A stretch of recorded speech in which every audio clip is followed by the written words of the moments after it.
Hi guys! Welcome back again to my mini vlog. It's me, Jeron. So, muna yung first nga video guys. Muna yung first nga video itong kung i-upload na birthday celebration. So, nauna na ko itong edit. Pasensya. So, muna guys, going me aniog, makilala North Cotabato. And then sa bukid nun, may nag-agi. Ani sa Kitaw-Taw, ginuko. Marag amo yung gilibot ang bukid nun. Kaya naglibog mi asa mi tawagan na mo agi. Kaya ang amo yung first target is manglaag mig mga tourist spots. Since nga going mi og Cotabato, magapit-tapit na lang mi kaya among plan mo gud kay manglaag mi dito sa Greek Hills o sa GMCC. So lisod na makiandalan dadto, dani na mi naghapit first. Dani sa Quezon overview sa Bukidnon siya guys. Grabe guys, no, grabe kanindot ang Bukidnon. Talaga the best talaga ang Bukidnon, Philippines. Sa pag-checka. Then ang weather kani uyon gyud sa mua. Wala kay siya gainit, sakto lang siya guys. Pero actually hapit na nagaulan. Pero gaulan gyud ang Cagayan ug ang Malaybalay pagawat na mo sa Valencia ug Maramag, wala na kay siya gaulan murag nihayag na padulong aning overview sa Quezon. Di ba? No, nindot na kayo ang view gyud ay. It's my third ikatulan ako ni ani last ang ani ako 2017 and last 2022 katong day tour na mo from Cagayan to Buda to Marilog district.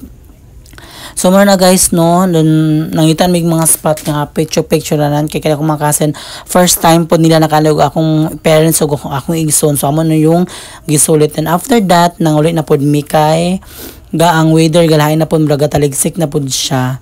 And then kung makastop over mo guys, pwede naman makapalit na ng mga souvenir dani sa overview Quezon Bukidnon. And then after that guys, nakaabot na po mig Davao. After na mo gituyok ang Bukidnon, hapit mi dani sa Davao, murag boundary na siya. Padulong na ning boundary sa Buda naman siguro ni, boundary Bukidnon to Davao. So dili mi padulong og Davao mo shortcut lang mi from Kitaw-Taw to Arakan. Then after that guys, dani mi nag-agi sa Arakan. Grabe kanindot ang view no, dani sa Arakan gyud, my god. Promise.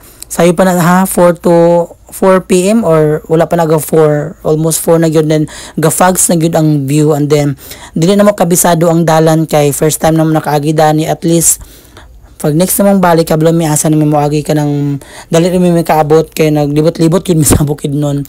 And then we're so happy and thankful kay si Kuya Budax good ang nag-drive from Cagayan to Makilala, vice versa. Thank you so much Kuya Budax sa patience sa pag-drive.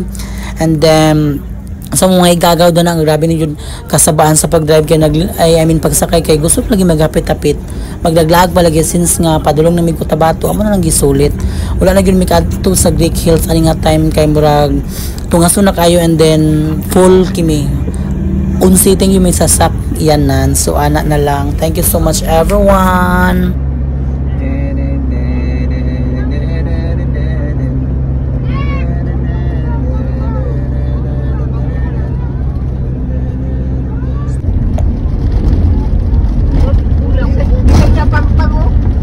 Damlag na. Wala bulat gud ay siya.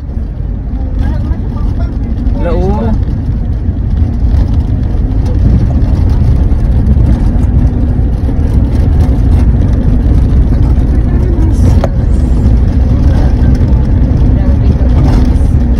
Balugsong. Mana siguro apa sa mata. Grabe no, makamis yun ang beauty sa Bukidnon. Padulong bito kag magi kag Bukidnon to Davao. Nindot yun kay ang mga view na guys no. Grabe ka amazing si Lord. And then nice kay ang mga greenery. Basta kay green ang nature, ana na lang. So nindot yun kayo no. Mag-travel bito ka, maghapit-hapit yun ka sa mga tourist spot o magka-picture-picture yun ka. So muna guys, thank you so much for watching. Bye!